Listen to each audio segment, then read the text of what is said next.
अवतार कथा के विषय में ही पूछ रहे हो। मनुष्य के मृत्यु पाश का छेदन करने वाली ये देखो उत्तान पाद का पुत्र ध्रुव बालकपन में श्री नारायण जी की सुनाई हुई हरि कथा के प्रभाव से ही मृत्यु के सिर पर पैर रखकर भगवान के परम पद पर आरूढ़ हो गया।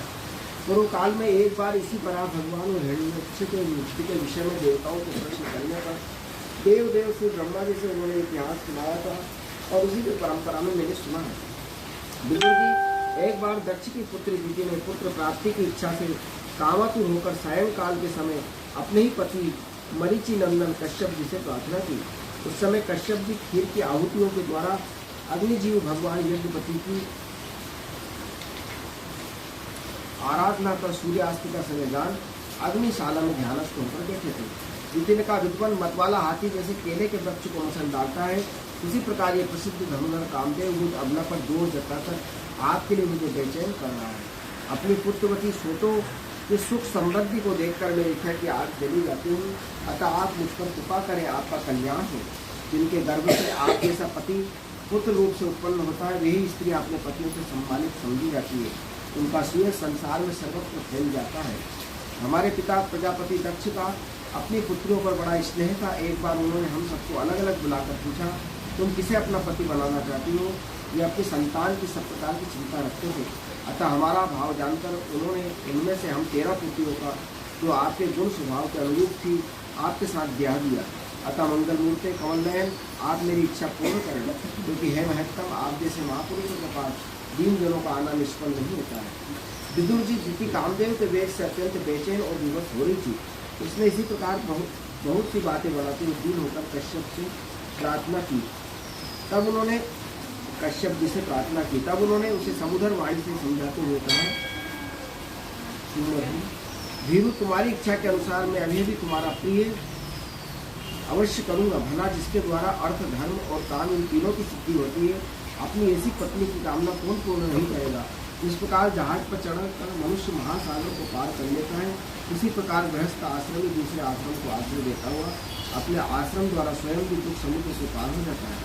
हे मालिनी, स्त्री को तो त्रिविध पुरुषार्थ की कामना वाले पुरुष का आधार कहा गया है। उस पर अपनी गृहस्थी का भार डालकर पुरुष निश्चिंत होकर विचरता है। इंद्रिय रूप शत्रु अन्य आश्रम वालों के लिए अत्यंत दुर्जय है, किंतु जिस प्रकार किले का स्वामी सुगमता से ही लूटने वाले शत्रुओं को अपने अधीन कर लेता है, उसी प्रकार हम अपनी विवाहिता पत्नी का आश्रय लेकर इन इंद्रिय रूप शत्रुओं को सहज में ही जीत लेते हैं। हे गृहस्वरी, तुम जैसी भार्या के उपकारों का बदला तो हम और अथवा कोई भी गुणग्राही पुरुष अपनी सारी उम्र में अथवा जन्म जन्मांतर में पूर्ण रूप से नहीं चुका सकते, तो भी तुम्हारी संतान प्राप्ति की इच्छा तुम्हें यथाशक्ति अवश्य पूर्ण करूंगा। परंतु अभी तुम एक मुहूर्त ठहरो, जिससे लोग मेरी निंदा न करेंगे। अत्यंत घोर समय राक्षस आदि घोर जीवों का है, देखने में बड़ा भयानक है। इसमें भगवान भूतनाथ के गण भूत प्रेत आदि घुमा करते हैं। हे साध्वी, इस संध्या काल में भूत भावन भूतपति भगवान शंकर अपने गण भूत प्रेत आदियों को साथ लिए बेल पर चढ़कर विचरा करते हैं, जिनका जटाजूट शमशान भूमि से उठे बवंडर की भांति भूमि से धूसरित होकर देवित पुराण हो रहा है, जिसके स्वर्ण कांति में गौर शरीर में भस्म लगी हुई है। जो तुम्हारे ससुर महादेव जी अपने सूर्य चंद्रमा अग्नि तीनों नेत्रों से सभी को देखते रहते हैं। संसार में उनका कोई अपना या पराया नहीं है, न कोई अधिक आदरणीय और न निंदनीय है। हम लोग तो अनेक प्रकार के व्रतों का पालन करके उनकी माया को ही ग्रहण करना चाहते हैं, जिसे उन्होंने भोग कर लात मार दी है। विवेकी पुरुष अविद्या के आवरण को हटाने की इच्छा से उनके निर्मल चरित्र का दान किया करते हैं। उससे बढ़कर तो क्या उनके समान कोई भी नहीं है, और उन तक केवल सत्पुरुषों की ही पहुँच है। ये सब होने पर भी जो स्वयं पिशाचों का आवरण करते हैं, ये नर शरीर कुत्तों का भोजन है। जो अविवेकी पुरुष आत्मा मार्ग मानकर वस्त्र आभूषण माला और चंदन आदि से इसको सजाते संवारते हैं, वे अभागे आत्माराम भगवान शंकर के आचरण पर हंसते हैं। हम लोग तो क्या ब्रह्मादि लोकपाल भी उनकी बांधी हुई धर्म मर्यादा का पालन करते हैं। वही इस विश्व के अधिष्ठान है तथा माया भी उन्हीं की आज्ञा का अनुसरण करने वाली है। ऐसा होकर भी वे प्रेतों का साथ आचरण करते हैं। उन जगत व्यापक प्रभु की अद्भुत लीला को समझ में नहीं आती है। मैत्रेय जी बोले, पति के इस प्रकार समझाने पर भी कामातुर स्थिति में वेश्या के समान निर्लज्ज होकर ब्रह्म ऋषि कश्यप जी का वस्त्र पकड़ लिया। तब कश्यप जी ने उसे निंदित करना अपनी भार्या का बहुत आग्रह देव को नमस्कार किया और एकांत में उसके साथ समागम किया। फिर जल में स्नान कर प्राण और वाणी का संयम करके विशुद्ध ज्योतिर्मय सनातन ब्रह्म का ध्यान करते हुए उसी का जप करने लगे। विदुर जी दिति को भी उस निंदित कर्म के कारण बड़ी लज्जा आई और ब्रह्म ऋषि के पास जा सिर नीचा करके इस प्रकार कहने लगी। दिति बोली, ब्रह्मन भगवान रुद्र भूतों के स्वामी हैं, मैंने उनका अपराध किया है, किंतु ये भूत श्रेष्ठ मेरे इस कर्म को नष्ट न करे। मैं भक्त वांछा कल्पतरु उग्र एवं रुद्र रूप महादेव को नमस्कार करती हूँ। वे सत्पुरुषों के लिए कल्याणकारी एवं दंड देने के भाव से रहित थे, किंतु दुष्टों के लिए क्रोध मूर्ति दंडपाणी है। हम स्त्रियों पर भी तो व्याधि भी दया करते हैं, फिर वे सतीपति तो मेरे बहनों ही और परम कृपालु है, अतः वे मुझ पर प्रसन्न है। मैत्रेय जी ने कहा, विदुर जी, प्रजापति कश्यप ने सायंकालीन संध्या वंदन आदि कर्म से निवृत्त होने पर देखा दिति थर-थर कांपती हुई अपनी संतान की लौकिक और परलौकिक उन्नति के लिए प्रार्थना कर रही थी। तभी उन्होंने उससे कहा, कश्यप जी बोले, तुम्हारा चित्त काम वासना से मलिन था, वह समय भी ठीक नहीं था, तुमने मेरी बात भी नहीं मानी तथा देवताओं की भी अवहेलना की। अमंगलमय चंडी, तुम्हारी कोख से दो बड़े ही अमंगलमय अधम पुत्र उत्पन्न होंगे। वे बार-बार संपूर्ण लोक और लोकपालों को अपने अत्याचारों से रुलाएंगे। जब उनके हाथ से बहुत से निरपराध और दीन प्राणी मारे जाने लगेंगे, स्त्रियों पर अत्याचार होने लगेगा, महात्माओं को क्षुब्ध किया जाने लगेगा, उस समय संपूर्ण लोगों की रक्षा करने वाले श्री जगदीश्वर कुपित होकर अवतार लेंगे। इंद्र जैसे पर्वतों का दमन करता है, उसी प्रकार उनका वध करेंगे। दिति ने कहा, है प्रभु, मैं यही मैं चाहती हूँ, यदि मेरे पुत्रों का वध हो तो साक्षात भगवान चक्रपाणी के हाथ से हो, कुपित ब्राह्मणों के साप से न हो। जो जीव ब्राह्मणों के साप से दग्ध अथवा प्राणियों को भय देने वाला होता है और किसी भी योनि में जाए, उस पर नार की जीव भी दया नहीं करते हैं। बताइए। कश्यप जी ने कहा, देवी, तुमने अपने किए पर शोक और पश्चाताप प्रकट किया है, तुम्हें शीघ्र ही उचित अनुचित का विचार भी हो गया है तथा भगवान विष्णु और शिव मेरे प्रति भी तुम्हारा बहुत आदर जान पड़ता है। इसलिए तुम्हारे एक पुत्र के 4 पुत्रों में से एक ऐसा होगा जिसका सत्पुरुष भी मान करेंगे और जिसके पवित्र यश को भक्तजन भगवान के गुणों के साथ गाएंगे।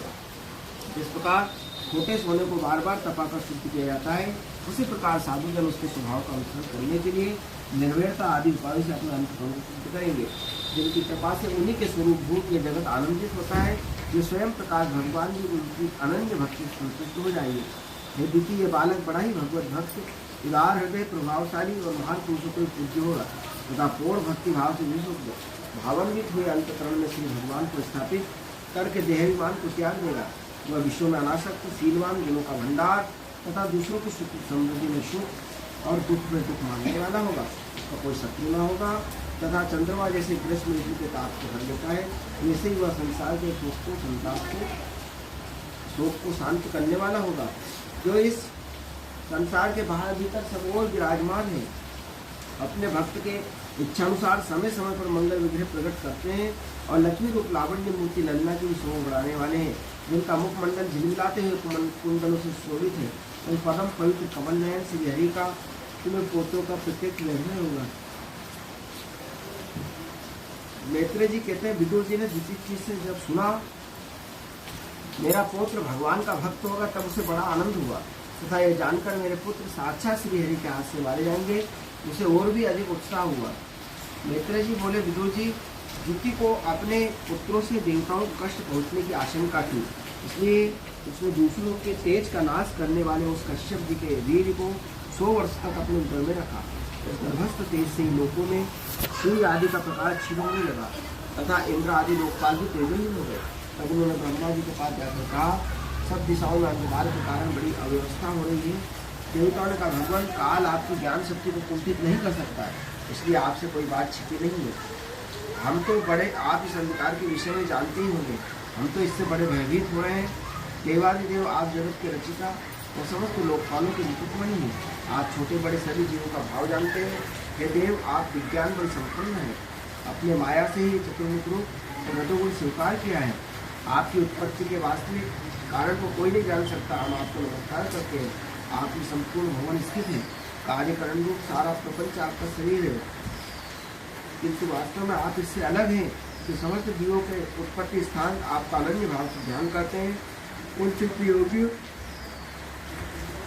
का किसी प्रकार भी हास नहीं हो सकता है, क्योंकि वे आपके कृपा कटाक्ष से कृत्य हो जाते हैं। तथा प्राण, इंद्रिय और मन को जीत लेने के कारण उनका योग भी परिपक्व हो जाता है। रस्सी से बंधे हुए बैलों की भांति आपकी वेदवाणी से जकड़ी हुई सारी प्रजा आपकी अधीनता में नियम पूर्वक कर्म अनुष्ठान करके आपको बलि समर्पित करती है। आप सबके नियंता मुख्य प्राण हैं। हम आपको नमस्कार करते हैं। हे भूमन, इस अंधकार के कारण दिन रात का विभाग अस्पष्ट हो जाने से लोगों के सारे कर्म मुक्त होते जा रहे हैं, जिससे वे दुखी हो रहे हैं। उनका कल्याण करें। हम शरणागतों की ओर अपनी ओर अपार दया दृष्टि से निहारें। हे देव, आप जिस प्रकार ईंधन में पढ़कर पड़ती रहती है, उसी प्रकार कश्यप जी के वीर से स्थापित हुआ यह दीपी का गर्भ सारी दिशाओं को अंधकार में करता हुआ क्रमशः बढ़ रहा है। मैत्रेय जी बोले, महाभाव, देवताओं की प्रार्थना सुनकर भगवान ब्रह्मा जी हंसे और उन्हें अपनी मधुर वाणी से आनंदित करते हुए कहने लगे। ब्रह्मा जी ने कहा, देवताओं, तुम्हारे पूर्वज मेरे मानस पुत्र सनकादि लोगों की आसक्ति त्याग कर समस्त लोगों में आकाश मार्ग से विचरण करते हैं। एक बार वे भगवान विष्णु के शुद्ध सत्यमय सब लोगों के सिरों में भाग में स्थित वैकुंठ धाम में जा पहुंचे। वहाँ सभी लोग विष्णु रूप होकर रहते हैं। तो प्राप्त भी उन्हीं को होता है जो अन्य सब प्रकार की कामनाएं छोड़कर केवल भगवत चरण शरण की प्राप्ति के लिए ही अपने धर्म द्वारा उनकी आराधना करते हैं। हम वेदांत प्रतिपाद्य धर्ममूर्ति आदि नारायण अपने भक्तों को सुख देने के लिए शुद्ध सत्यमय स्वरूप धारण कर हर समय विराजमान रहते हैं। उस श्लोक में श्रेष्ठ नाम का एक वन है जो मूर्तिमान केवल ईसा ही जान पड़ता है। कामनाओं को पूर्ण करने वाले वृक्षों से शोभित है, जो स्वयं हर समय 6 ऋतुओं की शोभा से संपन्न रहते हैं। वहाँ विमानचारी गंधर्वगण अपनी प्रियाओं के सहित अपने प्रभु की पवित्र विद्याओं का दान करते रहते हैं, जो लोगों की संपूर्ण पाप राशि को भस्म कर देने वाली है। उस समय सरोवर में खिली हुई मकरंद पूर्ण वासंतिक माधुरी लता की सुंदर गंध उनके चित्त को अपनी ओर खींचना चाहती है, परंतु वे उसकी ओर ध्यान नहीं देते। वरम उस गंध को उड़ाकर लाने वाले वायु को ही बुरा भला कहते हैं। जिस समय भ्रमर राज ऊंचे स्वर से गुंजार करते हुए हरि कथा का गान करते हैं, उस समय थोड़ी देर के लिए कबूतर, कोयल, सारस, चकवे, पपीहे, हंस, तोते, तीतर, मोरों का कोलाहल बंद हो जाता है। मानव वे भी उस कीर्तनानंद में विकसित हो जाते हैं। श्री हरि तुलसी से अपने श्री विग्रह को सजाते हैं और तुलसी की गंध का अधिक आदर करते हैं। यह देखकर वहाँ के मंदार, कुंद, कुबरक, तिलक वृक्ष, उत्पल रात्रि में खिलने वाले कमल, चंपक, अर्ण, पुन्नाग, नागकेसर, बकुल, मोलसिरी, अम्बुज, दिन में खिलने वाले कमल और पारिजात आदि पुष्प सुगंध युक्त होने पर भी तुलसी का ही तप अधिक मानते हैं। वह लोक वेदों मरकतमणि और स्वर्ण के विमान से भरा हुआ है।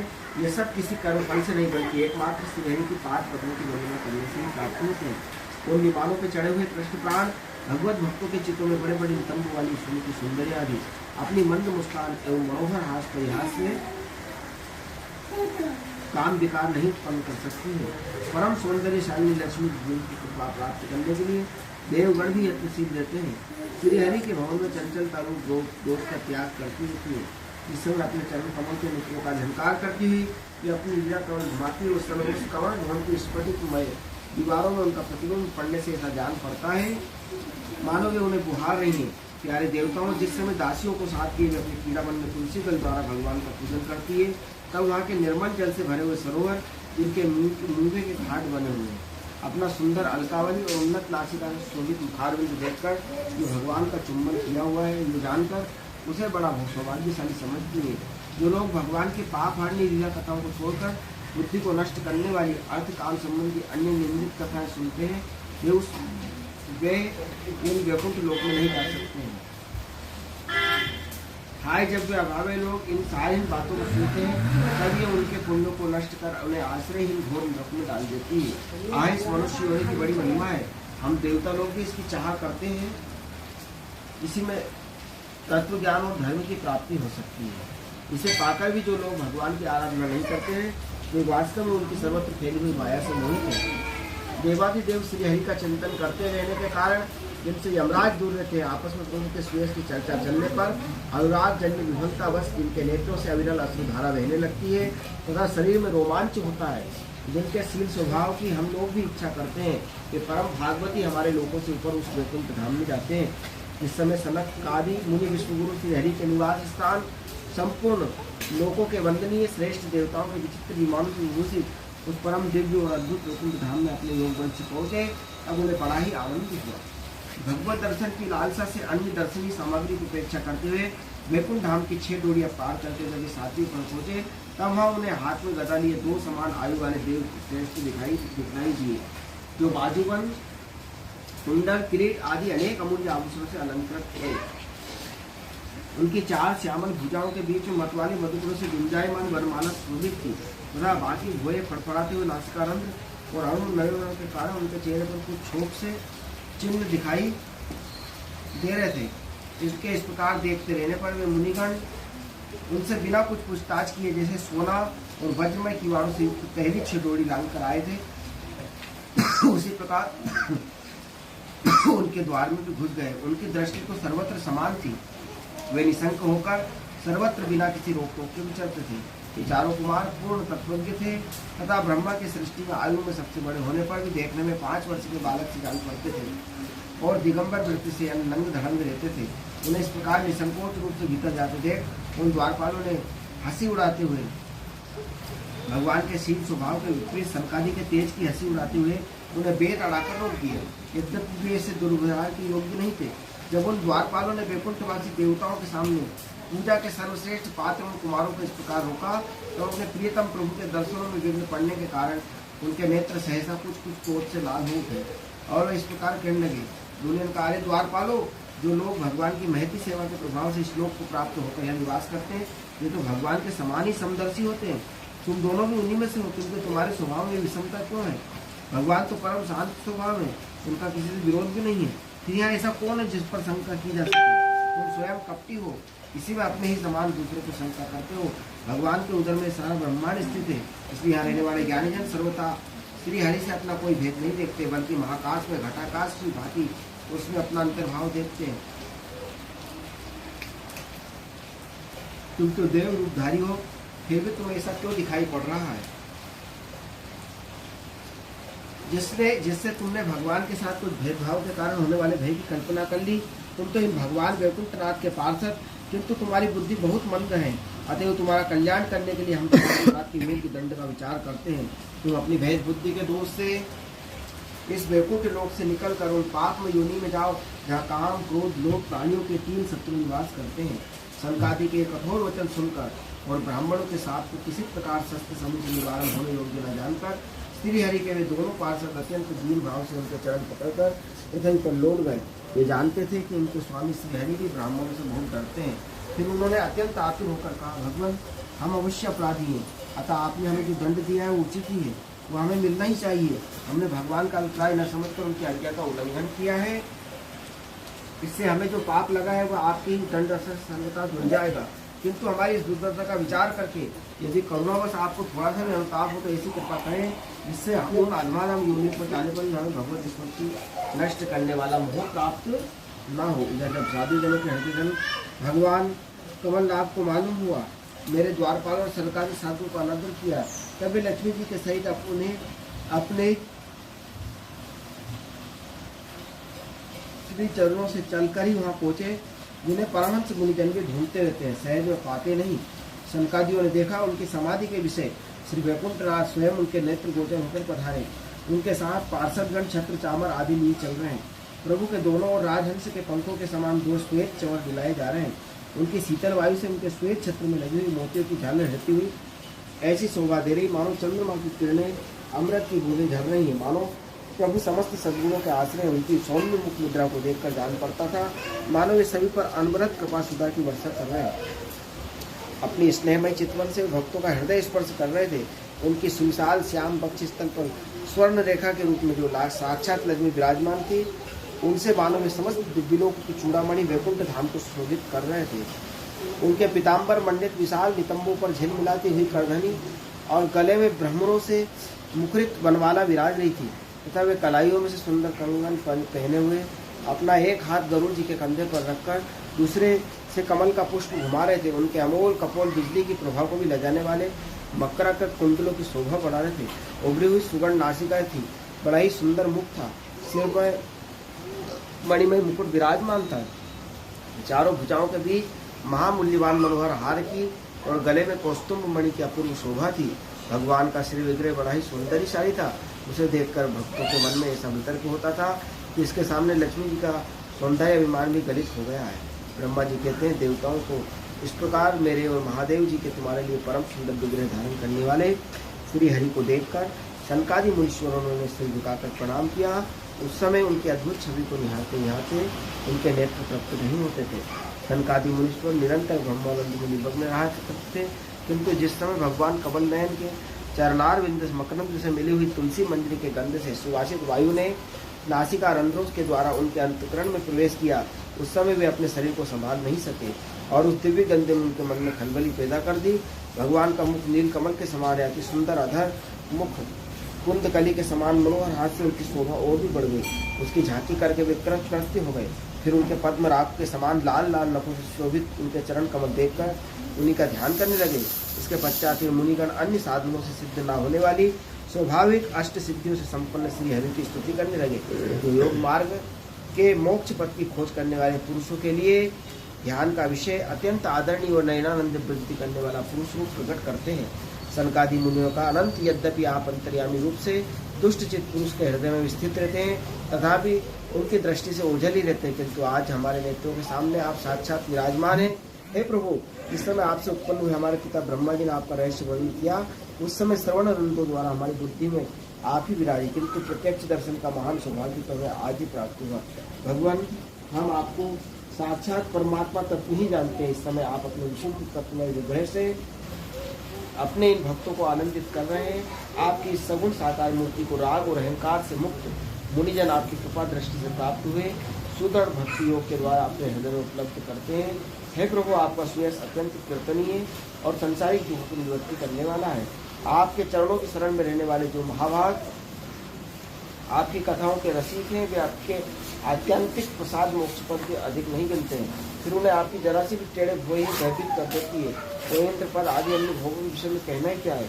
हे भगवान, यदि हमारा चित्त भोरे की तरह आपके चरण कमलों में रमन करता रहे, हमारी वाणी तुलसी के समान आपके चरण सम्मिलित हो रही है, आप हमारे कान आपकी सुयश से परिपूर्ण रहे, तो अपने पापों के कारण भले ही हमारा जन्म नरक आदि योनि में हो जाए, इसकी हमें कोई चिंता नहीं है। हे विपुल प्रभु, आपने हमारे सामने जो मनोहर रूप प्रकट किया है, उससे हमारे बड़े नेत्रों को सुख मिला है।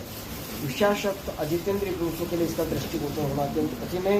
आप साक्षात भगवान हैं और इस प्रकार स्पष्टता हमारे नेत्रों के सामने प्रकट हुए हैं। हम आपको प्रणाम करते हैं। इसी के साथ अपनी वाणी